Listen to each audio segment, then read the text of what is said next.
உங்கள் அனைவருக்கும் உலக இரட்சகர் அருமையாண்டவர் இயேசு கிறிஸ்துவின் ஒப்பற்றின்ப நாமத்தினாலும் அகில இந்திய கிறிஸ்தவ வாலிபர்கள் முன்னேற்ற இயக்கத்தின் சார்பாக என்னுடைய வாழ்த்துக்களையும் ஸ்தோத்திரங்களையும் வணக்கங்களையும் தெரிவித்துக் கொள்கிறேன்.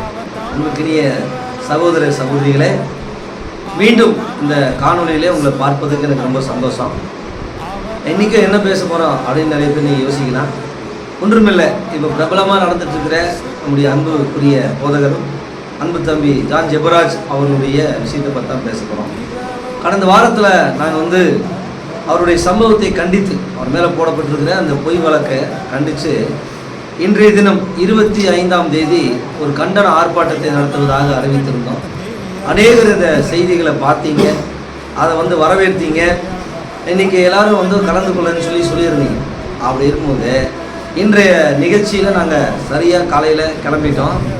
அநேகர் தூரத்திலிருந்து, அதாவது கிட்டத்தட்ட சென்னையிலிருந்து, மதுரையிலிருந்து, பெங்களூர்லேருந்து, நீலகிரி போன்ற பகுதியிலேருந்துலாம் நிறைய பேர் வருகை தந்திருக்கிறாங்க. இந்த வருகை தந்ததில் ஒரு பெரிய ஹைலைட் என்னன்னு கேட்டிங்கன்னா, வந்தது எல்லாமே பெண்களாகவே இருந்தாங்க. ஏன்னா இவருக்கு போடப்பட்ட வழக்கு போஸ்கோ வழக்கு. ஆனால் இவருக்கு ஆதரவு தெரிவித்ததெல்லாம் பெண்கள்.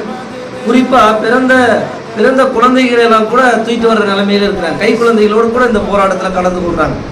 இதெல்லாம் பார்க்கும்போது ஜான் ஜெபராஜ் மேலே பெண்கள் எவ்வளவு நம்பிக்கை வச்சிருக்கிறாங்க, அவர் எப்படியா அவங்ககிட்டலாம் அன்பாக நடந்திருக்கிறாரு, எவ்வளோ கனிவாக நடந்திருக்கிறாருங்கிற கட்டுப்பாடோடு இருந்திருக்கிறாருங்கிறத தெரியுது.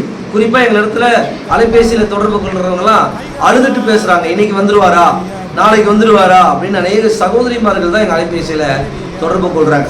ஆனால் ஜான் ஜெபராஜ் பெண்களுக்கு எதிரான ஒரே மோசமாக நடந்துட்டாங்கன்னு சொல்கிறாங்க இல்லையா? இந்த செயலை இந்த இயக்கத்தின் சார்பாக வன்மையாக கண்டிக்கிறோம்.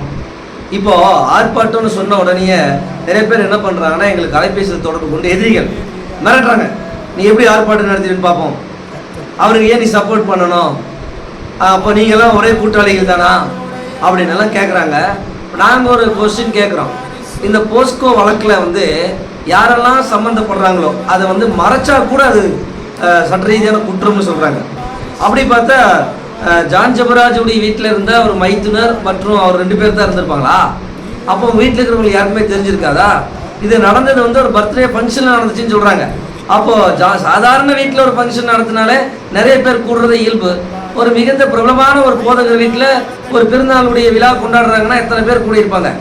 அப்போ ஒரு சிலருக்காவது அந்த சபையில் இருக்கிற மக்களுக்காக தெரிஞ்சிருக்கணும் தானே. அப்போ நாங்கள் என்ன சொல்றோம்னா, இந்த வழக்கில் அவர்களுடைய வார்த்தையின்படியே யாரெல்லாம் ஆதரவு தெரிவிச்சா, யாரெல்லாம் போய் அவருக்கு இதை மறைச்சாங்களோ, யாரெல்லாம் இந்த பிரச்சனையை மறைச்சாங்களோ, இந்த குற்றத்தை மறைச்சாங்களோ, அவங்களும் சமூகத்தின் பார்வையில் குற்றவாளி தானே. இன்னைக்கு வழக்கறிஞர் சாக்ரட்டிஸ் சொல்றாருல, இந்த மாதிரி நாங்கள் பாலியல் பலத்தில் இருக்கிற குழந்தைகளை சிந்திக்காம, பெண் பிள்ளைகளை சிந்திக்காம இவங்க அவங்களாவே பேசுறாங்க, அவரோட கை கோத்துறாங்க, அவங்களோட கை கோத்தி பேசுறாங்க, சப்போர்ட் பண்றாங்கன்னு சொல்றாங்களே. ஏன்னா சாக்ரட்டிஸ் அவர்களே, இப்போ மறைக்கிறது குற்றம்னா அப்ப அங்க இருந்தவங்களாம் மறைச்சிருப்பாங்களே.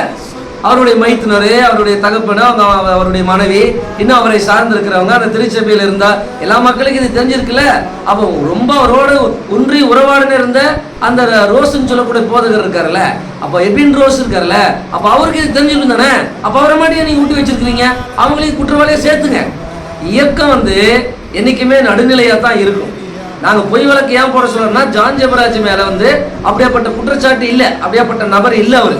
ஆனால் நான் நினைக்கிறேன், ஒரு வேளை அவர் இந்த விஷயத்தை குடும்ப சூழ்நிலைக்காக, மனைவி நிமித்தம் இருக்கிற அன்பின் நிமித்தமாக அவர் மறைச்சிருக்கலாம். ஆனால் அவரை கண்டிச்சாருன்னு ஒரு செய்தி வருது.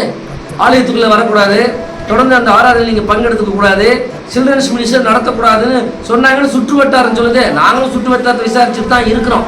ஆனால் ஒன்று தெரிஞ்சுக்குங்க, இன்னைக்கு எல்லாரும் இந்த ஆர்ப்பாட்டத்தை தடுக்கணும்னு சொல்லி அவரோடு இருந்து ஒன்று உறவாடினேன். ஏசாமி சொல்ற மாதிரி எங்கூட ஒன்று உறவாடி உணவளித்த எல்லாரும் கடைசியில் மிதிக்கிறதுக்கு குதிங்கால தூக்குனா அப்படின்னு சொன்ன மாதிரி இன்னைக்கு யூதாஸை கூட அவன் பார்த்தீங்கன்னா அவன் ஏற்றுக்கலாம். ஏன்னு கேட்டால் அவன் பக்கா ஜென்டில்மேன். அவன் காட்டி கொடுத்ததுக்காக செத்து போயிட்டான்.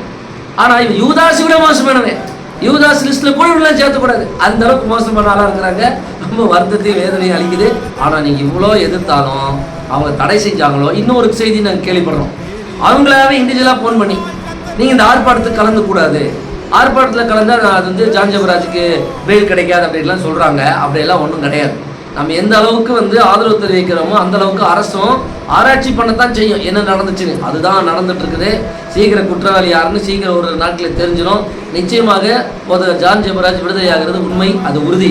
ஆனால் இந்த வழக்கில் மறைந்து இருக்கிறவர்களை நிச்சயமாக சட்டமும் விடாது, அகில இந்திய கிறிஸ்தவாலி முன்னேற்ற இயக்கமும் விடாது. இதனால நீங்க தொடர்ந்து இந்த போராட்டத்துக்கு நீங்க என்ன செய்யணும் கேட்டா ஆதரவு தெரிவிக்கணும். இந்த ஆர்ப்பாட்டம் கோயம்புத்தூரோட மாத்திரம் நிறுத்தல, தொடர்ச்சியாக இந்த ஆர்ப்பாட்டம் இன்று மாலை நீதிமன்றம் என்ன ஸ்டெப் எடுக்குது, அவருடைய வழக்குத்தன்மை என்னன்னு பார்த்து நமக்கு வெளியிடும் போது ஒவ்வொரு மாவட்டத்தினுடைய தலைமையகங்களில் இந்த மாபெரும் கண்டன ஆர்ப்பாட்டம் நடத்துவோம். வெற்றி காண வரைக்கும் இயக்கம் ஓய்ந்திராது, அமர்ந்திராது. வெற்றி